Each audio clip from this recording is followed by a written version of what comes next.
अरे गांव वालन, का तू लोगन के ऊ माया के खौफ नहीं खे? आज अमावस्या हा, तू जरूर निकली। अरे ओ काशी, काहे इतना परेशान हो रहल बड़ा? कौनो आफत आए वाला बा का? अरे थोड़ा धीरज रखा सरकार। का तू लोग भूल गईला? 1 साल पहले ई गांव में का कुछ घटल रहे? का तू सब में वो घटना के जरा भी खौफ नहीं खे? अरे मालिक, काहे आप दुखती रक्त पर हाथ रख रहल बड़ा? जौन बीत गइल ओके याद करके का मतलब बा? तू सब लोगन के दिमाग खराब हो गइल बा। तू लोगन जौन ओकरा साथ कइले बड़ा, ऊ ओकर बदला लेवे जरूर आई। ओह अच्छा, त तू डायन के बात कर रहल बड़ा, जेके गांव वालन पीपल के झाड़ पे लटका के जला देले रहले। हाँ विनोद बाबू, तू एकदम ठीक पकड़ला। हम वही के बात कर रहल बानी।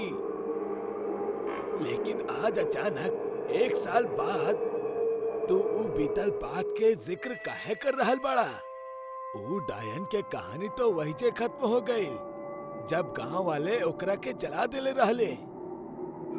लेकिन का तोहरा एकरा बात के ऊ भयानक वाक्य याद नहीं खे कि जब ऊ डायन ई श्राप देत देत कहले रहल कि ऊ एक दिन जरूर आई। इससे भी ज्यादा डरावनी बात ता ई हा कि जौन लोगन ऊ दिन ऊ डायन के जलत देख लेले रहले, ऊ फिर दोबारा कब्बो भी अपन खुलल आंख से देखे लायक ना बचले। ऊ डायन के मौत देखे वाले हर शख्स के आंखन के रोशनी चल गईल। अरे बाबा, लेकिन ऊ बातन के आज 1 साल बाद दोबारा दोहरावे के का जरूरत पड़ गल रहे? हम तू सब के और गांव वालन के ऊ वाक्य दोबारा याद दिला रहल बानी, काहे कि ऊ डायन के दिखल ई गांव में फिर से शुरू हो चुकल बा। परसों रात बद्री के घर से ओकर 9 महीने के बच्चा गायब हो गल रहे और पिछला रात कोई उहे बच्चा के बद्री के छत पे छोड़ के चल गल रहे। जांचे पे पता चलल कि ऊ बच्चा तो मर चुकल रहे और ओकर पूरे जिस्म में खून के एक कतरा भी मौजूद ना रहे। अरे तू कहल का चाहत रहा काशी? का तू एकर इशारा उहे डायन के तरफ तो ना कर रहल बड़ा? हम बिल्कुल उहे इशारा कर रहल बानी, काहे कि पिछला 2-3 हफ्ता से छोट बच्चा फिर से गायब हो रहल बाड़े। ऐसे में ऊ डायन पे शक कइल जा सकेला। लेकिन जब ऊ गांव वालन ऊ डायन के अस्तित्व ही खत्म कर देले, तब फिर ऊ डायन दोबारा कैसे आ सकेली? प्रार्थना कर रहल बानी कि तोहार बात ही सच होखे, काहे कि अगर हमार मानल सच निकलल तभी बार गांव के केहू भी ना बचा सकेला। इतना कहत काशी अपने घर के तरफ लौट जाला। ओकर दूसर साथी भी अपना अपना घर के तरफ लौट जाले। पिछला 1 महीना में वो गांव से कई बच्चा गायब भइल बाड़े, जौन एगो भयंकर खतरा के संकेत था। काशी वो गांव के सबसे विद्वान शख्स रहल और वो जे भी कहत रहल वो 100% सच हो ही जात रहे। ई बेर ओकर पूरा शक वो डायन के तरफ ही रहल, जेकरा पिछला साल एक गांव वाले जलाकर मार देले रहल। पिछले साल भी वो डायन के अंदाजा सबसे पहले काशी के ही भइल रहे और ओकर साजिश के तहत ही वो गांव वालन वो कल के डायन के मार देले रहले, जे गांव के छोट बच्चा के अगवा क के उनकर खून से नहात और जवान मर्दन के अपना मुंह में फंसा के उनकर साथ संभोग करत और फिर उनकर ऐसे क के वो पूरा गांव के शमशान बना देवल चाहत रहे। लेकिन काशी गांव वालन के कल की और ओकर अड्डे के जानकारी देलस, जैसे तंत्र साधना में लीन होखत समय गांव वाला नुकरा पीपल के पेड़ से बांध के जला देले।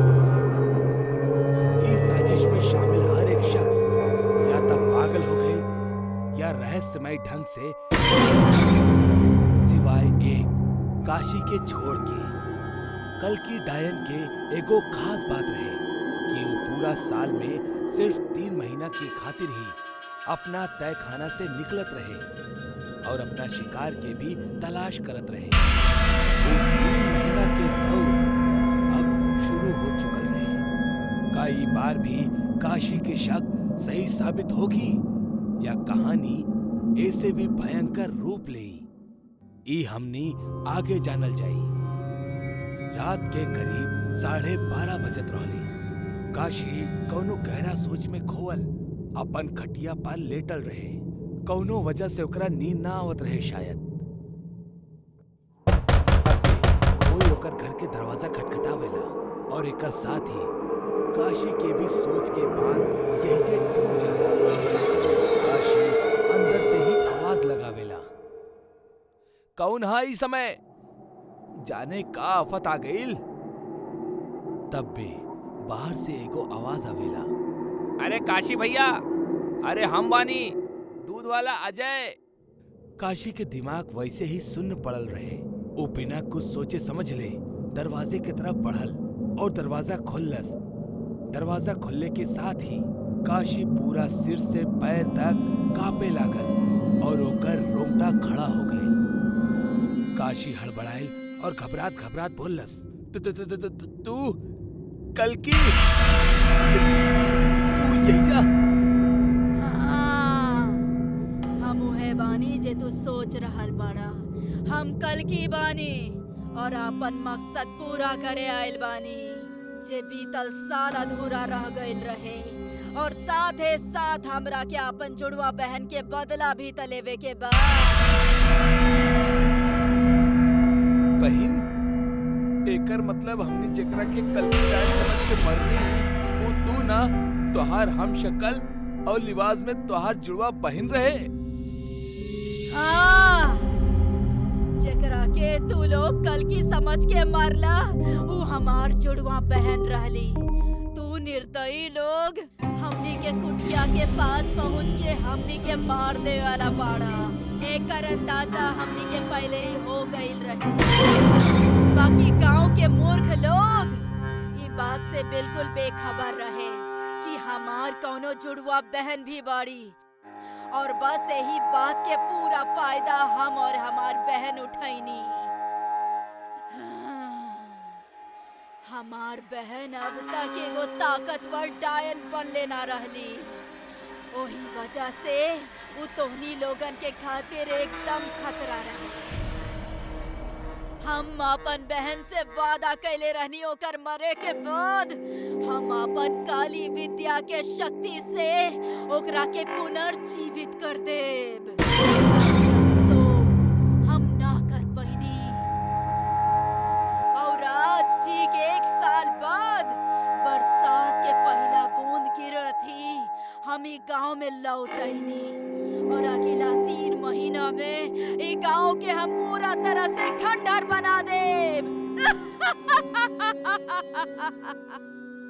वो डायन के आप बेटी सुनला के बाद काशी अब धीरे धीरे पीछे हटे लागल और वो डायन ओके घूरत ओके तरफ बढ़त बोलस, अब जब तू हमार असलियत जान चुकल बाड़ा त तोहार जिंदा रहल हमार साजिश के खातिर खतरा बन सकेला। और वैसे भी बीतल साल तू ही गांव वालन के हमनी के खिलाफ उकसाइले रहला ना, और तोहार वजह से ही हम अपन बहन के खोई। हमरा के छोड़ दा, हम केहू के कुछ ना बताई। हम आज ही गांव छोड़ के चल जाए। तो हम तोहरा के कैसे छोड़ सकेनी? तोहार गांव छोड़े से हमरा के सुकून ना मिली, बल्कि तोहरा के दुनिया छोड़े के होई। काशी वो डायन से जिंदगी के भीख मांगे लागल, लेकिन वो डायन के इससे कौनो फर्क ना पड़े वाला रहे। वो तेजी से ओकर तरफ बढ़ल और एक झटके में अपन नुकीले नाखून से ओकर सीना के पार कर दिलस और ओकर जिस्म से ओकर दिल निकाल लेलस। अगली सुबह गांव वालन के ऊ पीपल के पेड़ पे काशी के लाश लटकल मिलल। ठीक उहे तरह जौन तरह गांव वालन कल्कि की बहन के ऊ पेड़ पे लटकौले रहे। इस दृश्य के खुलल आंख से देख पावल केहू के लिए भी आसान ना रहे, लेकिन काशी के मौत से गांव वालन के एको बड़ खतरा के संकेत मिल चुकल रहे। गांव वालन ई किस्सा पे तरह तरह के बात करे लगले। अरे किशन बाबू, काशी भाई के हालत के देख के ता हमके भरोसा ही ना हो रहल बा। अब हमने गांव वालन के भी बड़ा सावधानी से रहे के पड़ी, वरना ना जाने उ डायन के अगला शिकार के होई। ये घटना के बितले 10 दिन गुजर चुकल रहले और आज 11वीं रात रहे। गांव के सुनसान बस्ती में अचानक पायल के खनखन भइल, जैसे कुछ लोगन के नींद खुलल, लेकिन कुछ अभी भी गहरी नींद में सुतत रहले। जागल सारा लोग बिस्तर पकड़ के भगवान के नाम जपे लगले और वही जेकर घर के दरवाजा खुलल छूटल रहे, कल की वो घर में दाखिल होके वही मौजूद सब लोगन की जान से मार दिया और फिर बड़ा सुकून से उनकर खून पिए लगा। अगला दिन गांव के खेत में दिन दहाड़े भयंकर आग लग गई, जैसे बहुत से किसान आत्महत्या कर ले। तक कुछ लोगन गांव छोड़े के फैसला कर ले। गांव वालन के पिए के पानी मिले वाला एकमात्र उ कुआं भी अंदर से जहरीला हो गई। पूरा गांव में मातम के माहौल छा गई। गर्भवती महिला के बच्चा पेट में ही मर गई। गांव वालन की दर्दनाक घटना के पूरा जिम्मेदार उहे डायन के ठहरौले और सब लोगन ई मान ले कि उनकर गांव के जरूर केहू के हाल लागल बा। यही सोच के एक सप्ताह में पूरा गांव खाली हो गई और आज एक खौफनाक किस्सा के 11 साल गुजरला के बाद भी अगर केहू भूलल भटकल गलती से भी वो गांव में जाए के हिमाकत करत, तब ओकरा गांव के प्रवेश के मोड़ पे काशी के आत्मा दिखाई दे जे उनकरा अंदर जाए से रोकेली। लेकिन जे काशी के बात के नजरअंदाज करके गांव के भीतर एक बार दाखिल हो जाला, वो कबो दोबारा लौट के ना आवेला और उहे गांव के भूतिया वातावरण में कहीं भटक के रह जाला। रमन एगो 25 साल के लड़का जौन मुंबई में गांव से पढ़े खातिर आयल रहल, अब एगो अच्छी नौकरी करेला और अपना माई बाबूजी के हर महीना गांव पैसा भेजेला। एगो रात रमन अपना जॉब से निकल के बाइक से घर जात रहल कि बीच में एगो बिल्ली आ गई रास्ता पे। रमन बिल्ली के देख के चौंक गई और ओकर बाइक ओकरा से संभल ना पाई और बाइक स्किड हो गई। रमन के बाइक के थोड़ा सा खरोच आइल, पर वो देखलस कि ओकर हाथ के घड़ी भी टूट गई बा। रमन के घड़ी पहनल बहुत अच्छा लागत रहे और वो घड़ी बड़ा मेहनत से अपना पहला सैलरी से खरीद ले रहल। यही से वो घड़ी के कीमत रमन के खातिर बहुत रहल। वो टूटल घड़ी के देख के रमन उदास हो गई। अरे यार, पहली बेरी हम कुछ खुद के पैसा से ले रहनी, वो बिल्ली के भी अब बीच में आवे के रहल। बाइक पे जात जात रमन के अंधेर नगर बस स्टॉप पे एक बूढ़ी औरत घड़ी लेकर दिखाई देलस। ओकर पास अजीब अजीब घड़ी रहल। रमन अपन बाइक रोकेला और घड़ी रिपेयर करावे के खातिर वो बूढ़ी औरत के पास जाला। आंटी जी, हमारी घड़ी ठीक करके दे सकेनी का? अरे हम सिर्फ बेचतानी घड़ी के, बनावे नी ना। अरे यार, ठीक बा, हम ई घड़ी जेब में रख लेता नी अब वहीं के खातिर।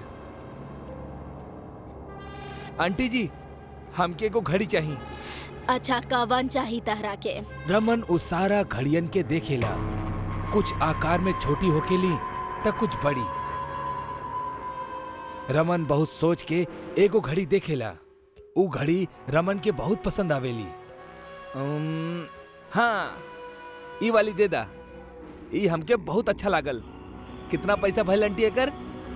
रमन सामने देखेला तक केहू ना दिखेला, मानो जैसे वैजा केहू राबे ना कैलस। ना ऊ औरत के जाए के आवाज आइल और ना ही ऊ औरत पैसा लेलस। अरे पैसा तो लेके जैतू। कैसन औरत बिया? बेचारी एक ता अकेले एजा गाड़ी बेचत रहल और हम ओकरा के पैसा भी ना देनी।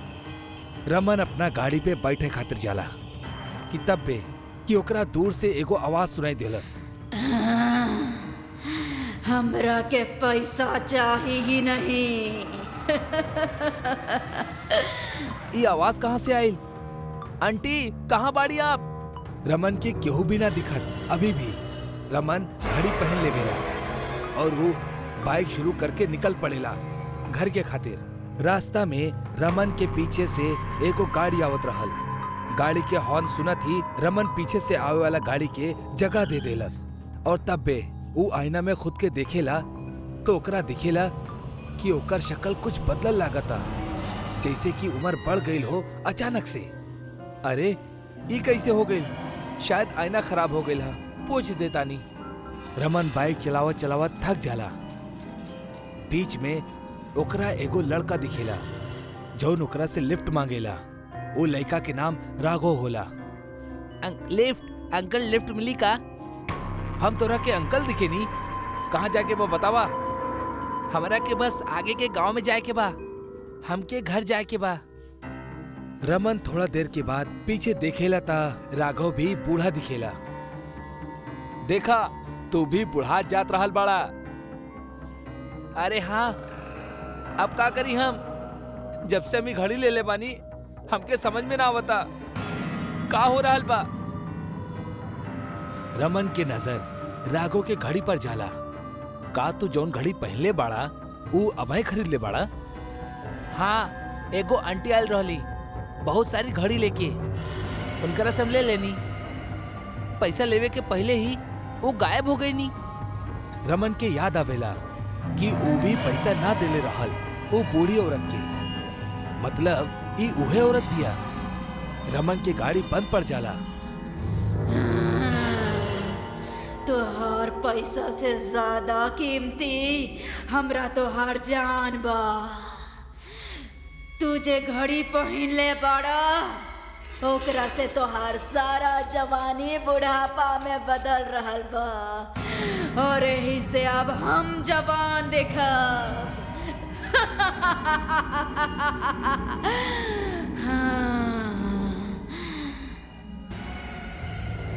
वो बूढ़ी औरत रमन राघव के सामने आवेली।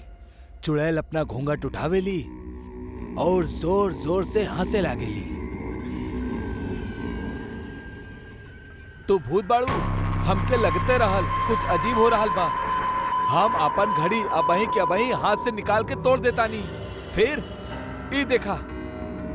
रमन घड़ी निकाले लागेला पर घड़ी निकलबे न करल। रमन दांत से घड़ी निकाले के कोशिश करेला पर ओकर दांत कमजोर हो जाला उम्र की वजह से। राघव भी दांत से घड़ी निकाले के कोशिश करेला पर राघव के दांत टूट जाला। ए भगवान, ई का हो गईल? अबही तक तो हमार आधी उम्र भी ना भइल रहे और अबही ने हमार दांत गिरा देला। राघव रोवे लागेला। वो चुड़ैल वो दोनों के जान खुद में डाले लागेली। दोनों चिल्लाए लगले। तब बे वहाँ एगो तांत्रिक आ जाला और वो अपना झोली से कुछ राख उड़ा कर वो चुड़ैल पर फेंकेला। ए चुड़ैल, ऐसन अनजान लोगन के पकड़ के उनकर जान ले तोरा के बहुत बड़ा पापी बनावेला। घोर पापी बाड़ू तू। ये तू का कर रहल बड़ा तांत्रिक?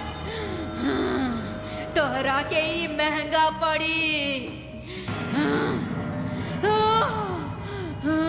तांत्रिक वो चुड़ैल के अपना पाउडर से बनायल गोलाकार घेरा में कैद कर देवेला। चुड़ैल चीखे लागेली।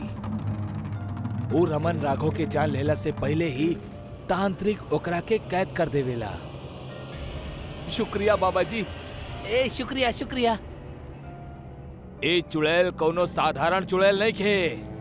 मतलब ई गांव के सबसे महान घड़ी बनावे वाला के बीवी रहल, जौन 100 साल पहले यही रहत रहली।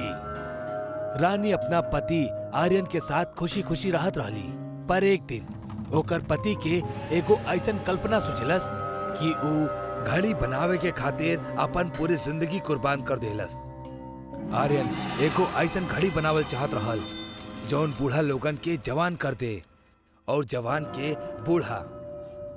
एक रोज आर्यन अपना घर के बाहर एगो आदमी के देखत रहल। वो आदमी खुदकुशी करे जात रहल। आर्यन के घर के बाहर गाड़ी आवेला बहुत तेजी से, और वो आदमी के ऊपर से जाए वाला ही रहल कि आर्यन चिल्लाला, अरे भाई, तोरा के खुदकुशी करे के बा तो अपना घर में जाके फांसी लगा ला, जिंदा खुश ना बड़ा का। अरे साहब, आपके का बताई, पगार मिलत नहीं के समय पे और काम करे जाके पड़ेला। अब ही हमार शादी तय भइल बा, हम का खुश रखब अपना बीवी के। हमार हालत ही ऐसन हा, माँ और बाबूजी भी मर गए कुछ साल पहले ही। हम का करी जिंदा रह के। का तोरा के बूढ़ा होके मरल अच्छा लगी? हाँ जरूर।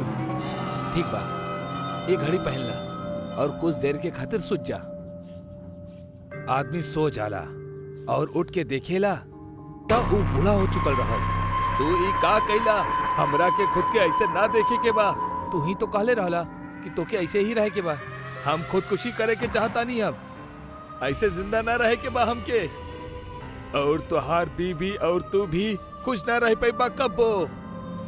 वो आदमी के श्राप आर्यन और ओकर बीवी रानी के लग जाला और वो दोनों कब्बो साथ ना रह पौले।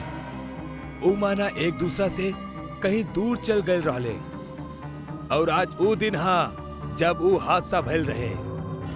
अब हम का कर सकेनी बाबा जी?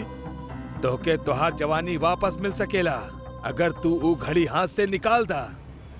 अगर तोहरा के ओकरा खातिर अपना हाथ काटे के पड़े त काट दा, और कोनो चारा ना बा तोहरा पास। जल्दी करा, वरना तू और बूढ़ा हो गईला तो मर भी सकेला। राघव और रमन इस सुन के और भी डर जाले। रमन अपना हाथ काटे के खातिर कहेला राघव के। राघव रमन के हाथ काटेला और जैसे ही हाथ कट जाला वो घड़ी हाथ से उतर जाली। राघव भी रमन के अपन हाथ काटे के खातिर कहेला। रमन अपना एक हाथ से रमन के हाथ काटेला और ओकर भी घड़ी हाथ से निकल जाली। दोनों के शरीर से खून बहे लागेला और तांत्रिक वो दोनों के हाथ पे एगो पट्टी लगा देहलस, जैसे खून निकला बंद हो जाला। दोनों के जान बचावे के खातिर उनके ई सब करे के पड़ल। तांत्रिक वो घड़ी के लेके जला देवेला और जैसे ही घड़ी जले लागेला चुड़ैल के शरीर में भी आग लगल शुरू हो जाला। आखिर चुड़ैल के आत्मा के भी इस समय शांति मिलत रहल। हम तोहरा के तोहार हाथ फेर से वापस देतानी। शुक्रिया, हमरा के मुक्ति देवे खातिर शुक्रिया। चुड़ैल हवा में गायब हो जाली। मनीष सरकारी नौकरी करेला। सालों बाद मनीष के नौकरी से छुट्टी मिलेली। यही से वो घूमे के खातिर आजमगढ़ पहुंच गए। मनीष इस जगह से अनजान रहल। कितना साल बाद आज मौका मिलल बा हमरा घूमे के।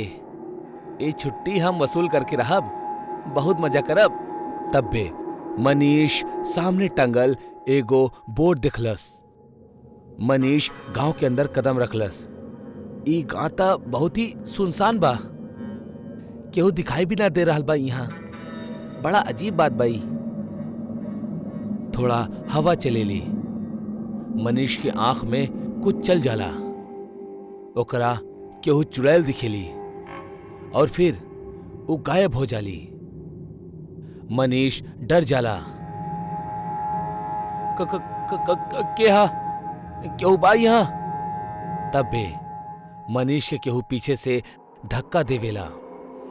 देखा, हम एगो सरकारी नौकरी करेनी हमरा के छुअला ना त तू जे भी बाड़ा मुसीबत में आ जाइबा। हमार सामने आवा।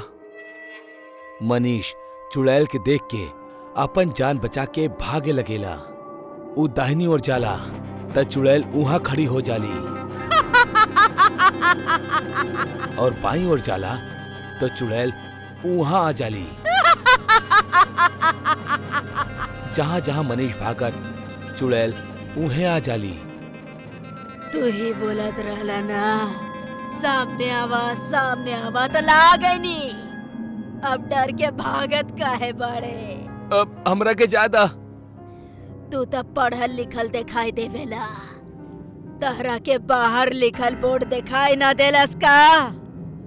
पढ़ल लिखल लोगन के आवल मना बा तो तू काहे आइला? माफ कर दा। तहरा जैसन लोग हमरा के बर्बाद कर देलस। पर हम तक कुछ न कैले बानी। हम तक यहाँ रहबो न करेनी। तहार ही जैसन रहे उ मुकेश। कौन मुकेश? हम अपन माँ बाप के इकलौता बेटी रहनी। हमार माँ बाप के गुजरे के बाद हम अकेला पड़ गईनी। हमरा पास सब कुछ रहे, बड़ा हवेली, बहुत सारा नौकर चाकर, बहुत सारा पैसा, सोना चांदी, सब कुछ। बस एक के कमी रहे, हम अनपढ़ रहनी। रानी जी, हमार पिताजी राजा जी के सारा हिसाब किताब संभालत रहले। वो दुर्घटना में आपके माताजी पिताजी के साथे हमार बाबा की भी मृत्यु हो गई। हाँ हाँ, हम जाना तानी मुकेश। हम आपके का सहायता कर सकेनी? पिताजी के अलावा हमार केहू भी ना बाई दुनिया में। हम कैसे अपन जिंदगी गुजारब? अगर आप हमरा के कोनो छोट मोट काम दे सकेनी तब बहुत अच्छा होगी। हाँ हाँ, काहे ना। तू ऐजे हमनी के घर के छोट मोट काम कर लिहल करा। मुकेश हमेशा रानी जी के साथ रहत रहल, घर के छोट मोट काम करत रहल। एक दिन रानी जी हिसाब किताब के किताब लेके चिंतित बैठल रहली। तब बे मुकेश उनकर पास आयल। रानी जी, आप बहुत चिंतित दिख रहल बाड़ी। कोनो परेशानी बा का? हाँ मुकेश, हमरा पास बेशुमार दौलत बा, सब कुछ बा। बाकी हम अनपढ़ बानी। हमार पिताजी लाख कोशिश कैले हमरा पढ़ावे खातिर, बाकी हम पढ़ ना पैनी। काश तनी पढ़ लिख लेती। अभी सबके संभाल ना पा रहल बानी। हिसाब किताब हमार बस के बात नहीं खे मुकेश। बस इतना सा बात? रानी जी, हमार पिताजी आपके पिताजी के हिसाब संभालत रहले, और अगर आपके हमरा पे विश्वास बा तो हम आपके एक काम अवश्य कर सकेनी। तू तो हमार उलझनी सुलझा देला मुकेश। हमरा तहरा पर पूरा विश्वास बा। तू आज से ही किताबन के भार संभाला। जब से हमार जिंदगी में मुकेश आयल रहे, माना हमार चिंता दूर हो गई होके, और मुकेश हमेशा हमारा आस पास रहत रहे। हमरा ऊ पसंद भी आवे लागल रहे। रानी जी, ये कुछ कागज है, आपके अंगूठा चाहिए। हम ही कागज पढ़ दी? ना मुकेश, कौनो जरूरत नहीं खे। हमरा तहरा पर यकीन बा। बोला, कहाँ अंगूठा लगावे के बा? हम मुकेश के हर बात मान लेत रहनी। जहाँ मुकेश अंगूठा लगावे के कहत रहे, हम लगा देत रहनी। हम तब मुकेश और अपन शादी के सपना तक संजोले रहनी। बाकी ओ दिन कुछ लोग अइले। हाँ। के बाड़ा तू लोग? तनी रुकी, ऐसे कैसे घुसल चलल जात बानी हमार हवेली में? के बानी? हम ये हवेली खरीदे आयल बानी। हवेली के मालिक हमरा के बुलौले बाड़े। का? ना, हम ये हवेली बेचली नहीं की, और हम ये हवेली के मालकिन बानी। अरे परी कागज पे ता मुकेश के नाम बा। मुकेश सब कुछ अपन नाम करवा लेलस, हमरा धोखा देलस और हमार सब कुछ छीन लेलस। मुकेश हवेली से धक्का मार के हमरा निकाल देलस। हम पुलिस के पास गईनी, कोर्ट भी गईनी। महलन में रहे वाली हम सड़कन पे आ गईनी और ई हमरा के बर्दाश्त ना भइल। हम खुद अपन जान ले लेनी।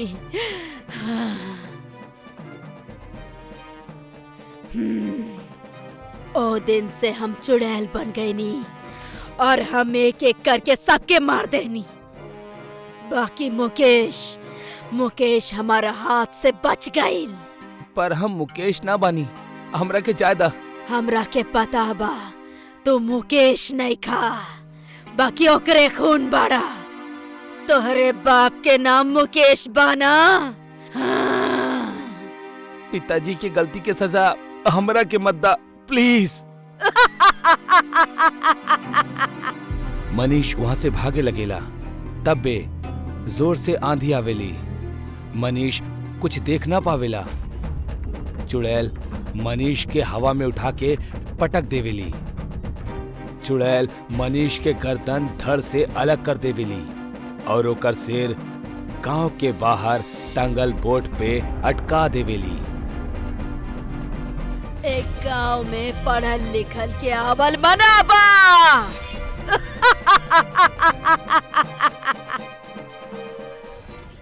रात के लगभग 1 बजे गांव के बाहर एगो पुरान खंडर से मंत्र पढ़े के आवाज आवत रहल। ओम त्र्यंबकम यजामहे सुगंधिम पुष्टिवर्धनम करेला। ओम त्र्यंबकम बिना यजामहे रुके मंत्र सुगंधिम पढ़े ही जात रहल। पुष्टिवर्धनम। ओम त्र्यंबकम यजामहे सुगंधिम पुष्टिवर्धनम। ओम त्र्यंबकम यजामहे सुगंधिम पुष्टिवर्धनम। ए चुड़ैल, हमरा के पता बा कि तू यही जे बाड़ू। हमके तोहार होखे के आभास हो रहल बा। छुपे से कोनो फायदा ना हुई। हमार सामने आजो, वरना तोहरा साथ अच्छा ना होगी। ले आ गई नी हम। चल जाए जैसे। चुपचाप यही जे सामने बैठ जा। हम ना बैठब, तारा के जाउन करे के बा कर ले। हाँ? बैठल बानी ना। ओम त्र्यंबकम यजामहे सुगंधिम पुष्टिवर्धनम। ओम त्र्यंबकम यजामहे सुगंधिम पुष्टिवर्धनम। ई जाप बंद कर। बंद कर तांत्रिक, ई जाप के बंद कर। तू ही गांव वालन के परेशान काहे कर रहल बाड़ू? छोड़ दे गांव के। तांत्रिक, तू हमार और गांव वालन के बीच में मत आ, न तो तू भी मारल जाइबे। हाँ। ओम त्र्यंबकम यजामहे सुगंधिम पुष्टिवर्धनम। ओम त्र्यंबकम यजामहे सुगंधिम पुष्टिवर्धनम। बंद कर, बंद कर। हाँ। चुड़ैल अपना शक्ति से तांत्रिक के यहिजा वहिजा पटकत रहली। तांत्रिक मंत्र के जाप और जोर जोर से करे लागल। चुड़ैल अपना हाथ पैर पटके लागल और सिंदूर के हवा में उड़ावे लागल। महाकाली के आदेश से हम तोहरा के वश में करतानी। ई तू अच्छा ना कहले तांत्रिक। अब से तू हमार वश में रहबू। हमें गांव के श्राप देतानी कि हम वापस आइब, दुल्हन बन के आइब और ई गांव के बर्बाद कर दे। हम केहू ना बाची, केहू भी ना बाची।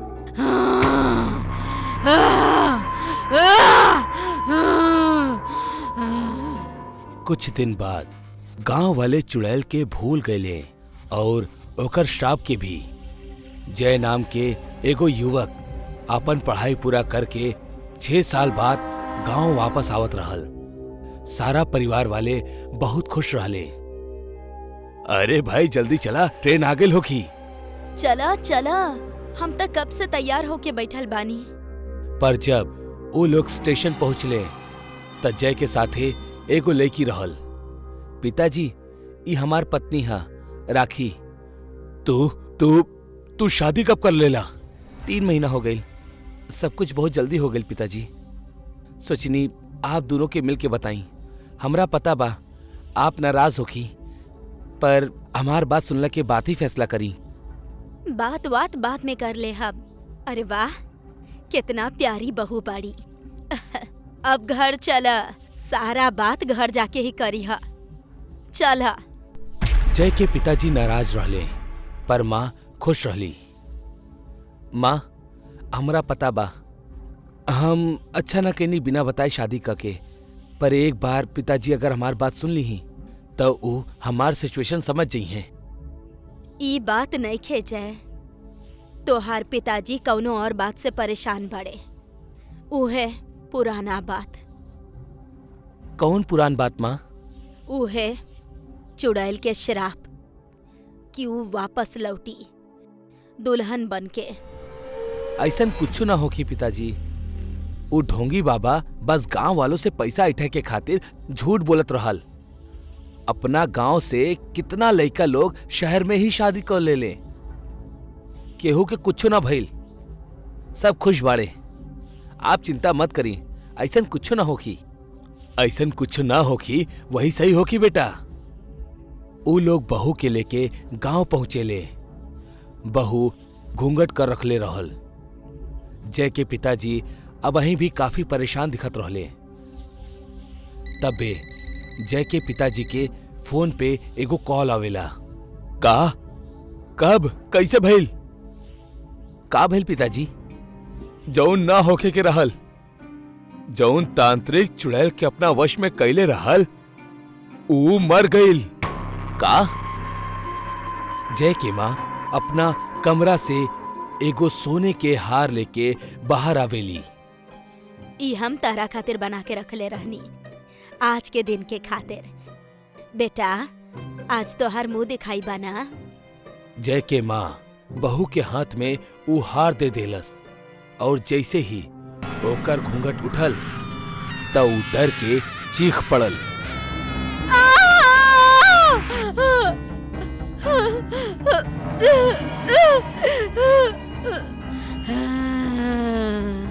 हम आ गए नी। दुल्हन चुड़ैल बन चुकल रहल, और चुड़ैल जोर जोर से हंसत रहली। जय के माँ चुड़ैल के देख के रूम के बाहर भागे के कोशिश करेली। तब बे दरवाजा बंद हो जाला। हमरा के जायदा, हमरा के जायदा, हमरा के जायदा। इतना साल बाद फिर आजाद हो गई नी हम। चुड़ैल माँ के बाल पकड़ के यहाँ से उहाँ पटकत रहली। साड़ी के पल्लू ओकर गला में फंदा बन के ओकरा मारे लागल। तब बे पिताजी दरवाजा खटखटावे लगले। चुड़ैल माँ के पंखा से लटका देवेली। भाग्यवान दरवाजा खोला। चीख के आवाज से डर के पिताजी जोर से दरवाजा के धक्का देवेले, और सामने के मंजर देख के वो सुन्न पड़ जाले। पंखा पे जय के माँ के लाश लटकल रहल। अरे ई का हो गईल? चुड़ैल रूम के एक कोने में बैठल रहली। अब कौनो फायदा नहीं खे, ऊ मर गईल बाड़ी।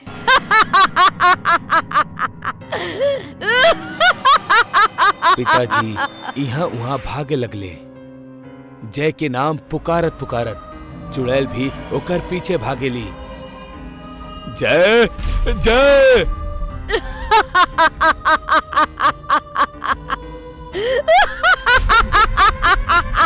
भागत भागत पिताजी गिर जाले। चुड़ैल पिताजी के ऊपर बैठ जाली और अपना नाखून से पिताजी के छाती फाड़ देवेली। पिताजी जोर से चीखेले।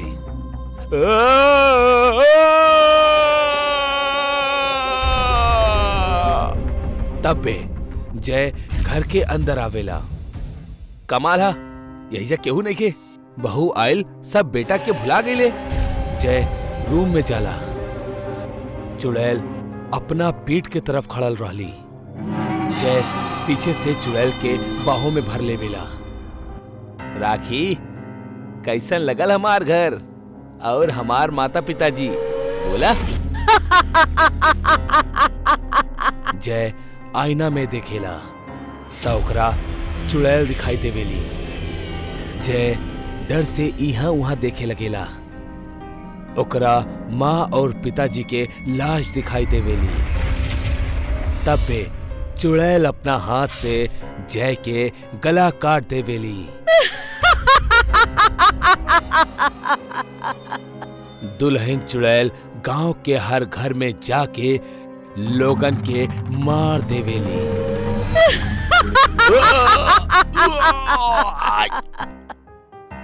सारा गांव वाला मारल गईले।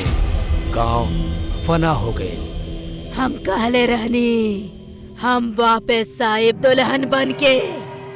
अब केहू हमरा निकाल के दिखावा गांव से।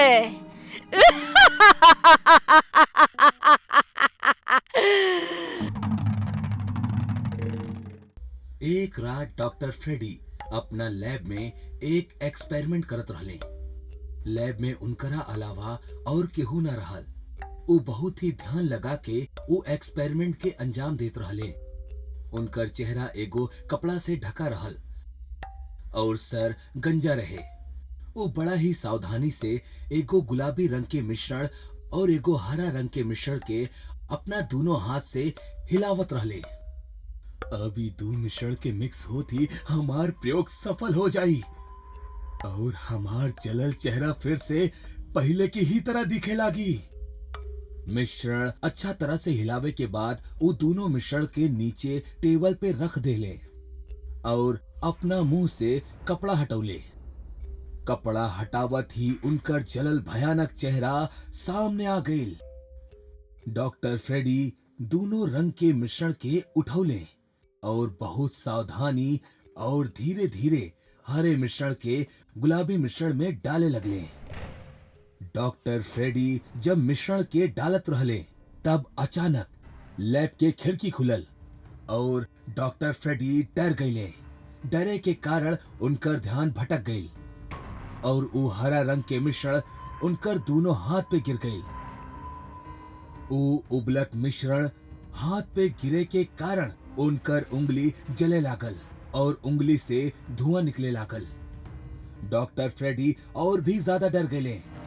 उनकरा कुछ समझ में ना आवत रहा कि आखिर का भइल। वो तुरंत जाकर पानी के नीचे अपन उंगली धोए लगले पर कुछ असर ना भइल। पर कुछ देर बाद उनकर उंगली के सारा चमड़ी जल गई और अंदर के हड्डी दिखे लागल। उनकर पूरा हाथ चेहरा के तरह बदसूरत दिखे लागल। अरे ये का हो गई?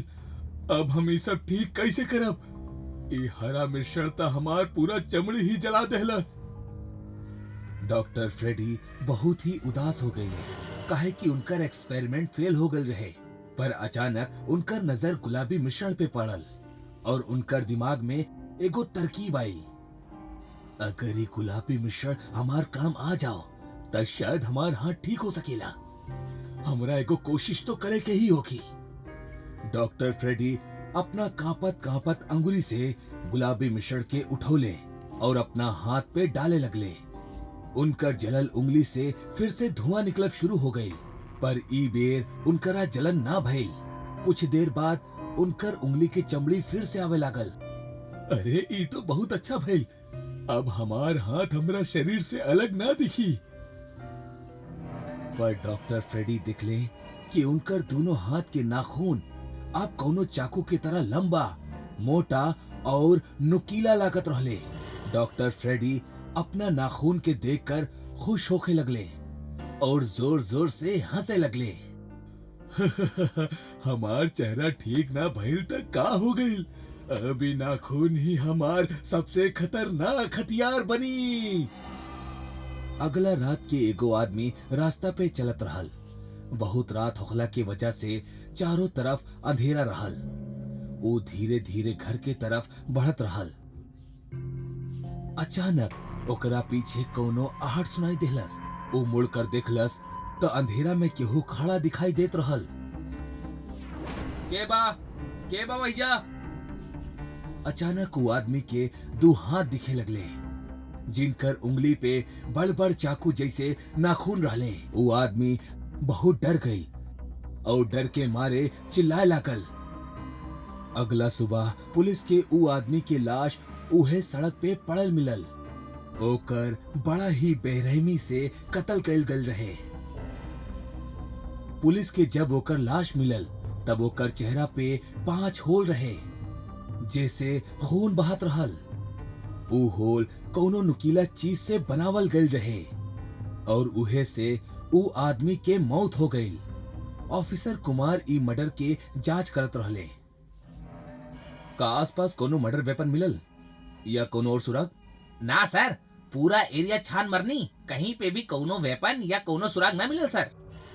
पुलिस ऑफिसर कुमार के ई समझ में ना आवत रहल कि ई हत्या कौना हथियार से कइल गइल रहे, काहे कि आसपास कोनो भी मर्डर वेपन ना रहल।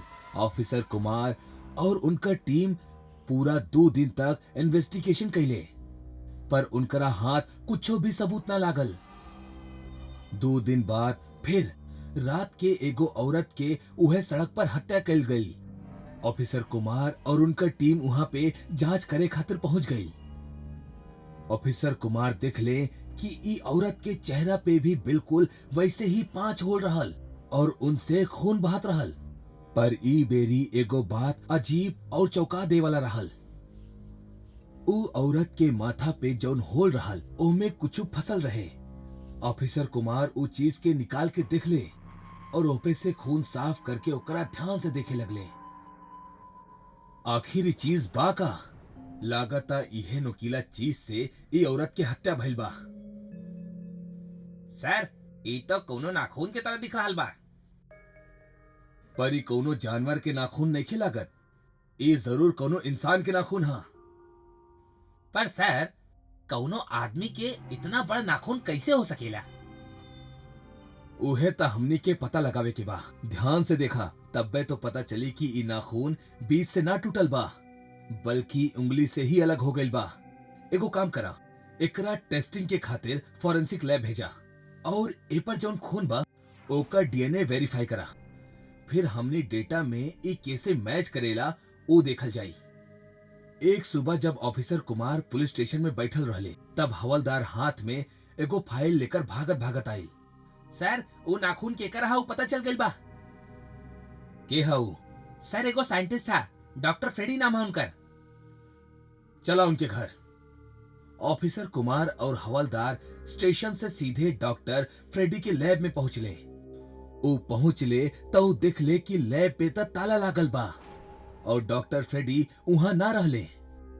सर, लागता उनकरा हमार आवे के बारे में पहले से ही पता रहल, यही से तो भाग गिले। ना, वो भागल ना हुई, बल्कि अगला मर्डर के तैयारी कर रहा होगी। और ओकर मर्डर पैटर्न अगर ध्यान में रखी ता मर्डर आज रात के ही होगी। पर कहवा सर? उहे सड़क पे जहां पहले 2 मर्डर भइल रहे। पर हमने ओकरा पकड़ा कैसे सर? हमने पास तो कोनो ठोस सबूतो नहीं खे। हमने एगो ट्रैप लगा के ओकरा रंगे हाथों पकड़ल जाई। कौना टाइप के ट्रैप सर? सुना, आज रात तो उस सड़क पे खड़ा रहबा। जैसे ही डॉक्टर फ्रेडी तोहरा के मारे खातिर आई, हम ओकरा रंगे हाथ पकड़ ले हब, ठीक बा? यस सर, पर ऐसे हमार जान के कोनो खतरा तो ना होगी ना? तू हमरा पे भरोसा रखा, हम तोहरा कुछ न होके देहब। अब चला।